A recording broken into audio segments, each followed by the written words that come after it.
hope you enjoy the story. Let's begin. The garage door rumbled shut behind Ronan Keane's truck. He sat for a moment, breathing in the familiar scent of motor oil and metal that clung to his clothes after a long day at the shop. Tessa would be home from kindergarten by now. The thought of his daughter's smile pulled him from the driver's seat. Ronan moved with the deliberate precision that defined him, each step measured, each movement economical. Old habits from his Marine days.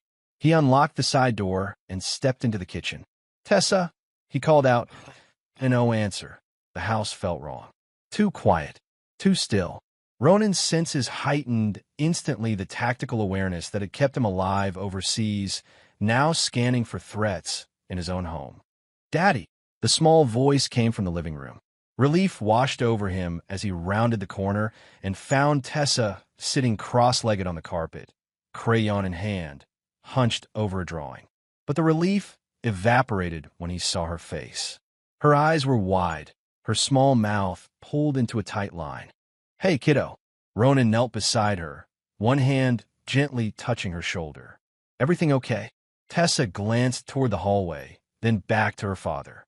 She leaned in close, her voice dropping to a whisper. "Mommy said I must never tell you what's in the wall." Ronan kept his expression neutral despite the alarm bells clanging in his head. "What wall, sweetheart?" Tessa pointed a small finger toward the wooden panel behind the couch, a decorative piece from the previous owners that Laurel had insisted on keeping during their renovation. "She put something there when you were at work." Tessa's voice trembled.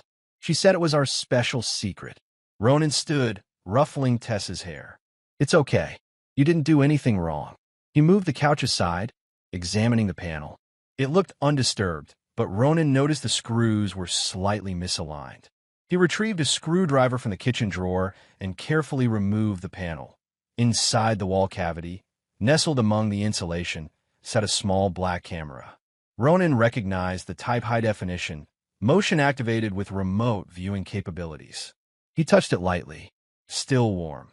The camera was positioned to capture his favorite armchair where he sat every evening to read or work, where he and Tessa often reviewed her schoolwork, where he paid bills, reviewed bank statements, made phone calls. "Daddy," Tessa asked, her voice small. "Are you mad?" Ronan turned to his daughter, schooling his features into a calm mask despite the rage simmering beneath. "No, baby. Not at you. Never at you." He replaced the panel carefully, leaving the camera undisturbed. Then he pulled Tessa into a hug. "Where's Mommy now?" She said she had to go to the store. "She told me to stay inside and not answer the door." Ronan nodded, his mind already calculating. "How about we make some dinner? Grilled cheese okay?" Tessa nodded enthusiastically, the tension in her small shoulders easing slightly. As she followed him to the kitchen, Ronan's thoughts raced. He wouldn't confront Laurel. Not yet. The camera meant surveillance, and surveillance meant she was watching him for a reason. The sound of a car pulling into the driveway made them both look up. Laurel was home. "Remember, this is our secret for now, okay?" Ronan whispered to Tessa, who nodded solemnly. The front door opened. "Hello, my loves." Laurel's voice rang through the house, bright, cheerful, utterly false. Ronan placed the sandwiches on plates and met his wife's eyes as she entered the kitchen. She was beautiful. She'd always been beautiful with her honey blonde hair and wide green eyes. But now he saw the calculation behind that beauty, the subtle tension in her smile. "How was your day?" he asked, his voice betraying nothing of his discovery. Laurel set down her shopping bags and kissed Tessa on the top of her head. "Oh, the usual HR disasters." She laughed, the sound practiced and hollow. "Everyone wants something, don't they always?" Ronan replied, watching as she opened the refrigerator, her back to him. He wondered how long she'd been watching him, how long she'd been lying, and why. Vince Delgado's basement office smelled of cigarettes and coffee. Computer monitors cast a blue glow over his face as he examined the small camera Ronan had removed from the wall. Standard surveillance. Nothing special, Vince muttered, turning it over in his hands. But this model uploads to a cloud server. "Give me a few hours." Ronan nodded, leaning against the cluttered desk. Vince had been his friend since childhood, the brother he never had. They'd opened Keen Precision together after Ronan's discharge, with Vince handling the technological side of the business while Ronan managed the mechanical. You think she's cheating? Vince asked bluntly. Maybe. Ronan crossed his arms. But why monitor me? Why not just leave? Vince tapped his keyboard, eyes scanning code. Could be custody, building a case. That doesn't feel right. Ronan shook his head. Tessa said something else. About a camping trip. The one you're planning next month. Yeah, maybe she's planning to split while you're gone, Vince suggested. But his tone suggested he didn't believe it either. I need you to dig deeper, Ronan said. Bank accounts, phone records, everything. Vince's fingers paused over the keyboard. You sure about this, man? Once we start, I'm sure. While Vince worked his magic on the camera, Ronan drove through the neighborhood. The suburban quiet felt oppressive now, each manicured lawn potentially hiding its own secrets. He parked across from Mrs. Hernandez's house, the retired teacher who watched everything from her front window. She opened the door before he reached the porch. Ronan, what a surprise. Morning, Mrs. Hernandez. Sorry to bother you. Nonsense. Come in for coffee. Her living room was cluttered with books and knickknacks, the furniture worn but clean. She poured coffee into delicate cups that looked too small in Ronan's hands. I wanted to ask if you've noticed anything unusual around my place lately. Mrs. Hernandez's eyes sharpened. You having trouble? Just being cautious. Tessa mentioned seeing a strange car. The lie came easily, better than explaining about hidden cameras. Mrs. Hernandez nodded thoughtfully. Now that you mention it, there's been a silver car. One of those fancy electric ones. Tesla, I think. Ronan's cup paused halfway to his mouth. When? Weekdays. When you're at the shop. She adjusted her glasses. Stays about an hour. Thought it might be a friend of Laurel's. Handsome fellow. Well-dressed. Ronan kept his expression neutral, though his heart hammered in his chest. Any idea when he was there last? Yesterday, actually. Mrs. Hernandez frowned. Is everything all right, Ronan? Everything's fine, he lied. Just being thorough. When his phone buzzed, Ronan excused himself and stepped onto the porch. Found something, Vince said without preamble. The footage backs up to a private cloud server. Encrypted but not well enough. Got an email associated with the account. And Clint Maddox, anesthesiologist at Mountain View Surgical. Ronan closed his eyes briefly. A name. He had a name. There's more, Vince continued. They've been corresponding for months. Using separate burner emails, but I traced the IP addresses. Send me everything. Back in his truck, Ronan sat motionless, processing. A doctor. A Tesla. Well-dressed. His wife and this man had been watching him, planning something. But what? The answer came that evening, after Laurel had gone to bed. Ronan sat with Tessa, helping her with a new drawing. She'd been unusually quiet at dinner, pushing food around her plate, while Laurel chatted about work. Were you drawing, sweetheart? He asked. Tessa's small hands moved carefully over the paper. Mommy and the man. Ronan's blood ran cold. What man? Tessa looked up at him, her eyes solemn. The man who visits when you're not home. He has shiny shoes. On the paper, two stick figures stood together. The taller one held something in his hand, something long and pointed. What's it he's holding? Ronan asked, keeping his voice casual. A knife. For cutting. Tessa continued coloring. They said you'd be gone by the camping trip. Ronan stared at the drawing, his daughter's innocent words crashing through him like a physical blow. The camera. The secret meetings. The camping trip. They were planning to kill him. Over the next week, Ronan moved through his life like a ghost, performing the routines of husband and father while waging a silent war. He installed his own surveillance, tiny cameras and light fixtures, a GPS tracker on Laurel's car, monitoring software on their home network.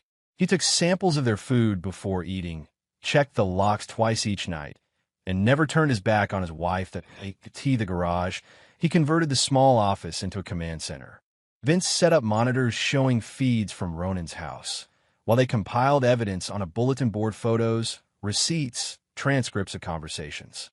She withdrew another 10 grand last week, Vince said, tapping a bank statement. That makes $80,000 over 6 months. Ronan nodded, studying the image of Laurel at the ATM. Where's it going? Working on it. Vince rubbed his eyes. She's using multiple accounts. moving money between them to obscure the trail. And Maddox? Clean record. Too clean. Vince pulled up a profile on his screen. Board certified, specializes in painless procedures. Divorced twice. Lives in that new development on the north side. Drives a silver Tesla. Ronan finished. Yeah. How'd you know? Neighbor saw it.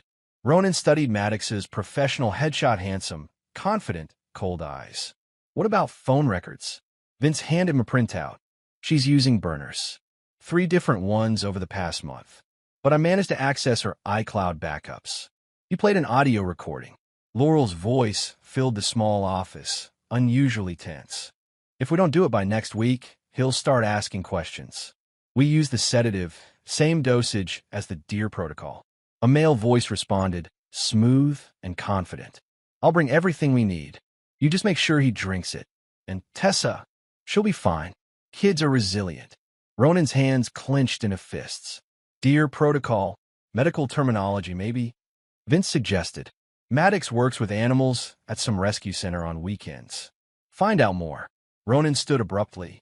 I need to pick up Tessa from school. The kindergarten parking lot was nearly empty when Ronan arrived. He spotted Tessa's teacher, Miss Shaw, walking toward her car. She noticed him and changed direction. Mr. Keene, she called. Good timing. I was hoping to catch you.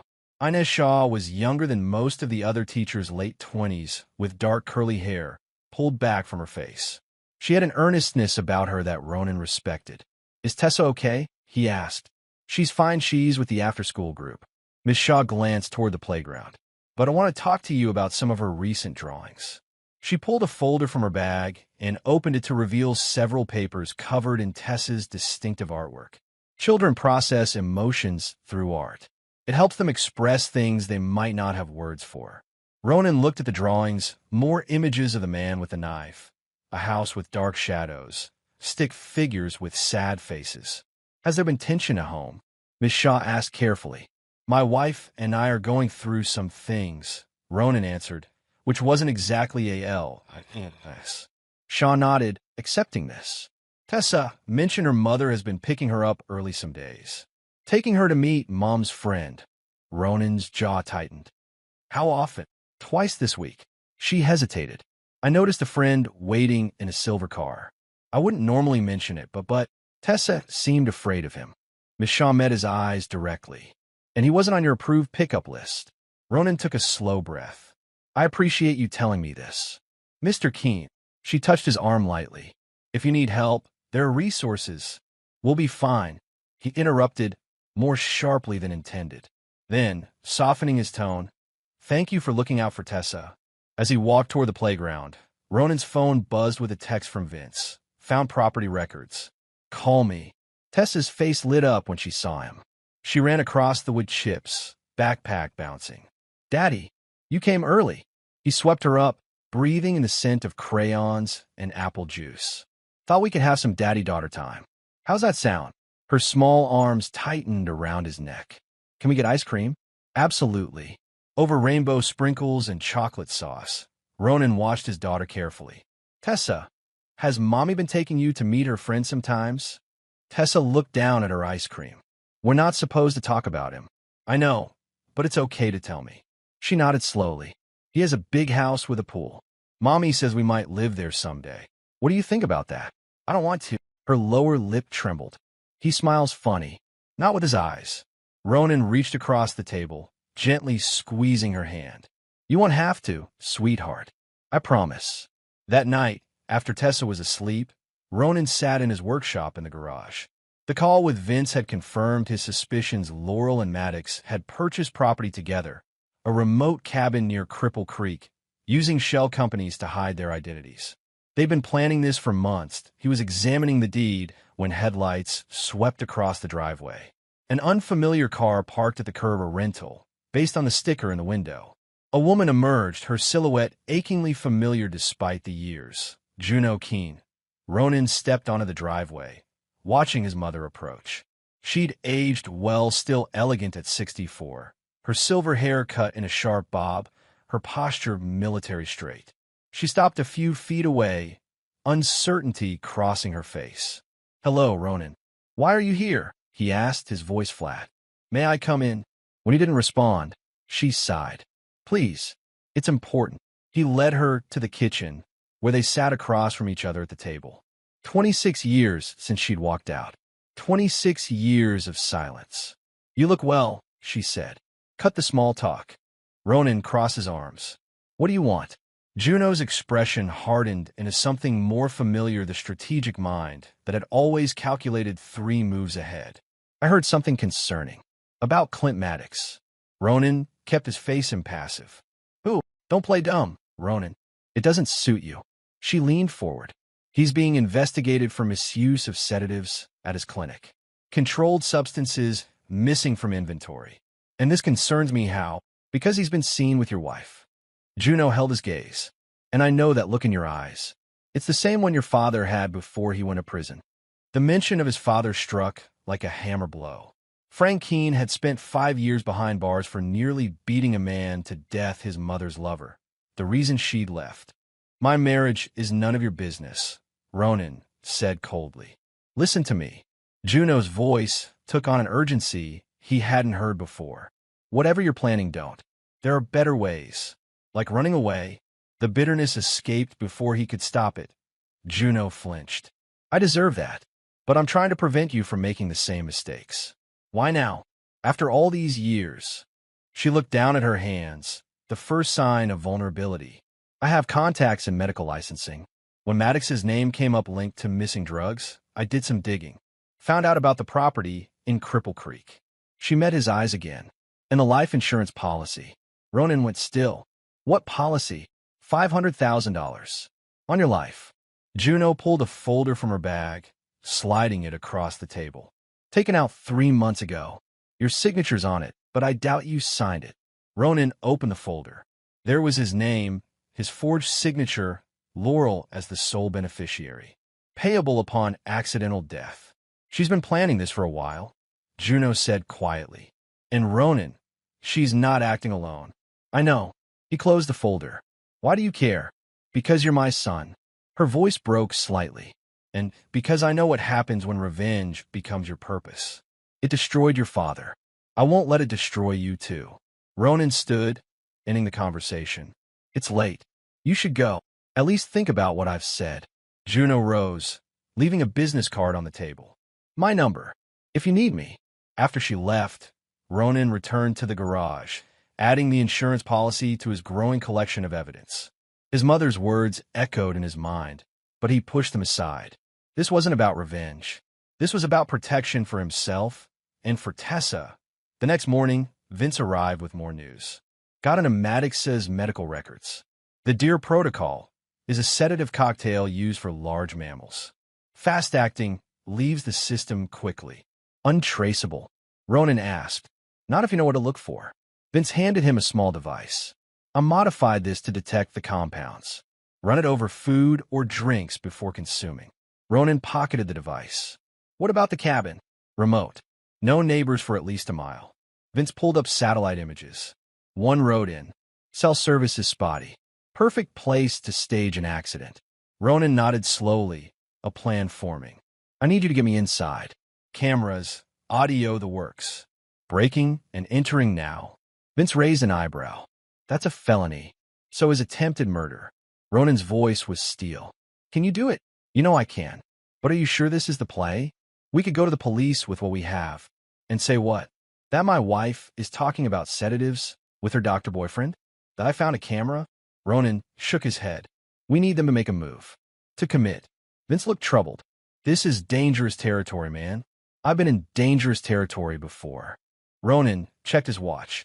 I need to meet with Tessa's teacher. Set things up at the cabin and call me when it's done. Miss Shaw Inez was waiting for him in her classroom. The children were at recess, giving them privacy to talk. Thank you for coming, she said, offering him coffee from a thermos. I've been worried about Tessa. Has something else happened? Ronan asked, declining the coffee. She made this yesterday. Inez handed him a drawing of a house near water, stick figures inside. She said it's where mommy's taking her after you're gone. Ronan studied the crude depiction of the cabin. Did she say anything else? That her mother has been practicing. Inez hesitated. Practicing what, I don't know. But she seemed frightened. I appreciate you watching out for her. Ronan's voice softened. Not many would get involved. Inez's expression turned fierce. I grew up in the system, Mr. Keene. 7 foster homes. I know what it's like when adults who should protect you don't. The admission surprised him. Her file had listed an education degree from Colorado State. Glowing recommendations, nothing about foster care. Call me Ronan, he said. And thank you. She nodded, her professional demeanor returning. What can I do to help? Keep Tessa safe during school hours. Don't let anyone pick her up without checking with me. First, even my wife. He met her eyes. Things might get complicated soon. I understand. She didn't ask questions, just accepted the gravity of his request. She'll be safe here. That evening, Ronan set his trap. Laurel was preparing dinner when he entered the kitchen, moving behind her to kiss her cheek, a performance he'd perfected over the recent days. I've been thinking, he said, leaning against the counter. We need a break. Just the 2 of us. She turned, surprise flashing across her face. What about Tessa? My friend Mike could watch her for a weekend. The lie came easily. I found this great cabin rental near Cripple Creek. Secluded. Romantic. Laurel's eyes widened slightly alarm or excitement. He couldn't tell. When were you thinking? This weekend. Ronan watched her carefully. Unless that's too soon. No, she said quickly. This weekend is perfect. Later, Ronan listened as she made a call from the bathroom, water running to mask her voice. He couldn't hear the words, but he knew who was on the other end. The pieces were falling into place. Vince confirmed the cabin was ready, wired with cameras and microphones, every angle covered. Whatever happens there, we'll have it on record. Ronan nodded, checking the small bottle of saline solution in his pocket, identical to the sedative Maddox would provide, ready for the switch. And Tessa, my sister's expecting her. She'll be safe. As Ronan packed for the trip, Tessa watched from his doorway, clutching her favorite stuffed elephant. Do you have to go? She asked in a small voice. Ronan knelt to her level. Just for 2 days, kiddo, and then things will be better. I promise. He hugged her tightly, praying it was a promise he could keep. The cabin looked exactly as it had in the satellite images. Rustic, isolated, with a small deck overlooking a stand of pines and distant mountains. Perfect for a romantic getaway. Perfect for staging an accident. Laurel moved around the space with nervous energy, unpacking groceries and examining the rooms while Ronan brought in the luggage. She'd been unusually quiet during the drive, checking her phone repeatedly. No service, Ronan commented, setting their bags in the bedroom. Guess we're really disconnected. There's Wi-Fi. She replied quickly, then caught herself. I mean, the listing mentioned Wi-Fi. Let's unplug completely. He approached her, hands on her shoulders. Just us. Like the old days. Something flickered in her eyes, hesitation, perhaps regret. For a moment, he glimpsed the woman he'd married, the woman who'd once held their newborn daughter with tears of joy, who'd supported him through nightmares and adjustment after his service. That woman was gone now, replaced by a stranger wearing her face. I'll make dinner, she said, slipping away from his touch. Ronan watched her move around the kitchen, noting how she positioned herself to keep him in view. He pretended not to notice, playing the role of unsuspecting husband pouring wine, making conversation about safe topics. All the while, he was hyper-aware of the small device in his pocket, waiting for the moment that IT came after dinner. Laurel suggested a nightcap by the fireplace, whiskey for him, wine for her. When she went to the bathroom, Ronan quickly passed the detector over his glass. It lit up instantly. The sedative was already in the drink. With practiced sleight of hand, he emptied the glass into a potted plant and filled it with water from his bottle. When Laurel returned, he raised his glass in a toast. To new beginnings, he said. She clinked her glass against his, watching intently as he drank. To new beginnings. For the next hour, Ronan carefully mimicked increasing drowsiness, slurred words, heavy eyelids, slumped posture. Laurel grew more alert, checking her watch, texting quickly when she thought he wasn't looking. I think, he mumbled, I need to lie down. She helped him to the bedroom, solicitous and concerned. You're really out of it. Must be the altitude and alcohol. He agreed, allowing himself to fall heavily onto the bed. Stay with me. I'll be right back, she promised, pulling a blanket over him. Ronan closed his eyes, listening as she moved around the cabin. The front door opened and closed. Voices outside, too low to hear. Then footsteps on the deck, the door opening again. 2 sets of footsteps now. Is he out? A male voice, smooth, confident. Maddox. Completely. Laurel's voice held a note of triumph. The dose worked perfectly. Let me check. Footsteps approached the bedroom. Ronan kept his breathing deep and regular as a figure leaned over him. Cold fingers pressed against his neck, checking his pulse. Good. Maddox sounded pleased. Help me get him to the car. What about the note? Laurel asked. Already printed. Suicide note, depression, financial troubles, the usual. Ronan felt hands gripping his arms, beginning to drag him from the bed. He let them move him partially before making his move. In one fluid motion, he grabbed Maddox's wrist and twisted, using the man's momentum to throw him off balance. Maddox stumbled backward with a shout of surprise as Ronan rose to his feet. You're not even creative, Ronan said, his voice deadly calm. Laurel screamed, backing away. Ronan, what? Shut up. He didn't look at her, keeping his focus on Maddox, who was regaining his balance. Both of you, living room. Now. Maddox's hand moved toward his pocket. Ronan stepped forward, stopping him with a hand around his throat. Whatever you're reaching for, don't. He applied just enough pressure to make breathing difficult. Move. In the living room, Ronan directed them to sit on the couch. Laurel was trembling, mascara streaking down her cheeks. Maddox maintained his composure, though his eyes darted around, calculating escape routes. How long? Ronan asked, standing before them. How long have you been planning to kill me? Silence. Answer me. His voice cracked like a whip. 6 months, Laurel admitted, her voice small. Since January. Ronan nodded, unsurprised. And Tessa? What was your plan for her? She would have been fine, Maddox said smoothly. Children adapt. Don't. Ronan cut him off. Don't pretend you care about my daughter.